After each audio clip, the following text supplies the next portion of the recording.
Plantés de septembre à novembre, les crocus apportent les premières couleurs de l'année. 3 espèces et leurs variétés sont très faciles, supportant une terre fraîche en été. Crocus vernus, Crocus thomasinianus et Crocus sieberi tricolore. Ils sont superbes naturalisés dans la pelouse. L'emplacement doit être ensoleillé en février-mars, car les crocus ne s'ouvrent complètement que sous les rayons du soleil.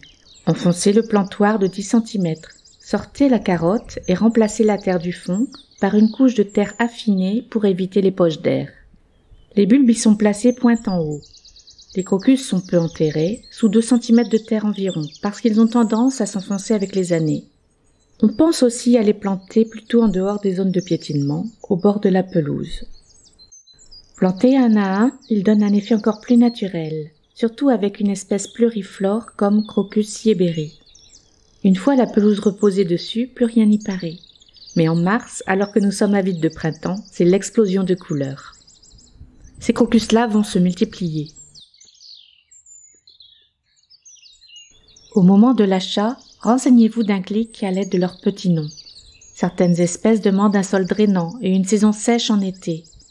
Par contre, ils disparaîtront dans une terre trop humide.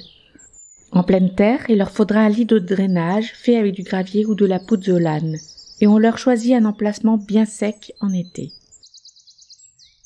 Ils sont idéaux pour une rocaille ou dans un jardin aride, où ils vont se multiplier avec les années. Ils sont aussi parfaits pour les potées ou les auges, car ils ne craignent pas de surcuire pendant l'été. On peut les mélanger avec d'autres bulbes à floraison plus tardive qui ont les mêmes besoins, comme des tulipes botaniques.